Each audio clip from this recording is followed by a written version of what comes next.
Hello and good afternoon. Thanks for tuning in for another episode of Hoops Talk. Today is Monday, January the 13th. I'm your host, Mike DuPont. Thanks for following along whatever outlet you might be following. Feel free to check the comments below for additional links to other channels if you're interested in following and doing such. Let's just dive right in. There are no national TV games on the docket tonight, which should not be a surprise to most of you. Most of us already have plans. We're going to be watching something on this Monday evening, unless you're not a college football fan. And if you're curious what pick I have before we dive into our basketball action, I'm going with the Tigers. All right, so let's look ahead.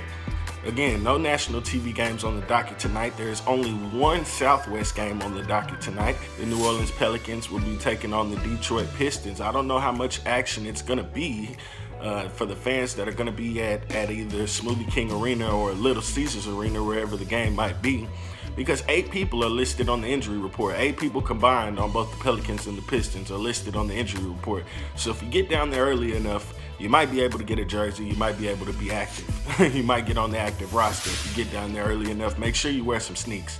Probably be if you're trying to get down there for Detroit, you might get on the good side. You will show up with a pair of D Roses. Maybe with a pair of ID Zeros or something. But a few games worth noting, worth going back and looking at. On Sunday, we've spent a little bit, not too much time, talking about the impressive Miami Heat and what they've done and the foundation that they've laid underneath Jimmy Butler and how they've started to mature and blossom these young players. Well, they were handed a really unexplainable loss on Sunday. They fell to the New York Knicks, 124-121. If you haven't been following much of the Knicks this year, I don't blame you. They haven't played too many national TV games, and here's why. They're 11-29. And the win over the Heat makes Miami fall to 27-12. It's a really rough loss for the Heat. They're probably sitting there kicking themselves about that one still today on Monday. I'm sure they're tearing through the film. And especially when you lose to a team in your conference, really tough. Also, another loss worth noting and pointing out on Sunday, the San Antonio Spurs got a comeback rally to get a comeback win over the Toronto Raptors. Worth noting because Pascal Siakam was back for the Raptors. The Spurs did get a win behind a rather big game for DeMar DeRozan, so congratulations to them. If we're going to sit here and trash the Spurs when they're losing games, got to pat them on the back when they're winning games. It's only fair, it's only right. Got to be consistent. So shout out to the Spurs for getting a win over the defending champions with Pascal Siakam back in the lineup. 105-104, the Spurs got that win. Also on Saturday, if you've been following the show, it's nothing new to you that I love bringing up the Sixers.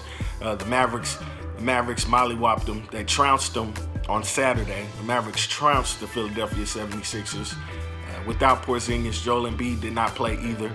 109-91, the Mavericks got a victory over the Philadelphia 76ers, making it look more and more difficult as we approach the trade deadline, and the trade deadline gets closer and closer.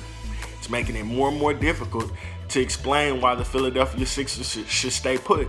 And it's going to be really unfortunate if these games, these results, these losses are going to end up in a base player, potentially. We're talking about a Joel Embiid or Ben Simmons type player being moved, and this franchise taking a complete, turning itself on its head. Because right now what we're seeing is they're banging their heads against the wall and it's not working. I would say that again, you can't put it all on one person, but Josh Richardson has been a real letdown this season so far. Some of his upside was supposed to be his defense and his ability to shoot from range. He hasn't shot consistently, and as far as defense goes, they've really struggled with their rotations this season. That's as nicely as I can put it. Al Horford has been great in stretches. He hasn't been consistent either. They're really struggling with consistency. They have a lot of talent on their roster. They can't all be good at the same time. I'm sitting here spending too much time talking about the losing team. The Mavericks got a huge win without Kristaps Porzingis. They had 6 players scoring double figures, including Boban. Boban getting a chance to go back and stick it to his old team. Shout out to him. Anyway, looking ahead, again, like I mentioned at the beginning of the show, no nationally televised games tonight. Looking ahead to tomorrow night, there are 2 games on NBA TV on the national slate. Both of them have a little bit of Southwest flavor. The Memphis Grizzlies will be taking on the Houston Rockets at 7 p.m. That'll be a 7 o'clock tip. Again, the Houston Rockets will be taking on the Memphis Grizzlies. That'll be a 7 o'clock tip-off. The Rockets will be looking to bounce back. Had a tough weekend, had a tough week last week, falling to Oklahoma City. Not only falling, but really getting kicked down by Oklahoma City. Also, in the second half of that national doubleheader on the NBA TV, the Mavericks will take on the Golden State Warriors. That's got a 9:30 tip-off. Obviously, if the first game goes into overtime, extended minutes, that'll have a later tip. But as of now, the Mavericks and Golden State Warriors are slated to tip at 9:30 tomorrow night on NBA TV. What will you be following in that matchup? To me, I'm interested to see if Kristaps Porzingis is going to be able to make his way back to the floor this week before we start getting close to the All-Star break, because at that point you might start hearing conversation about him sitting through the All-Star break.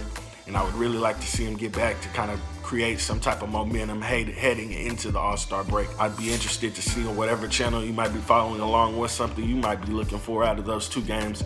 Maybe you're interested to see how Ja Morant performs against Russell Westbrook. Maybe you're interested to see the Houston Rockets bounce back against a team that they have no business losing to. So again, whatever channel whatever outlet you might be following along, feel free to drop a note in the comments what you will be looking for in out of those four teams in that national doubleheader tomorrow night. Again, I'm your host, Mike DuPont. Thanks for tuning in this Monday. Have a great week. Be blessed.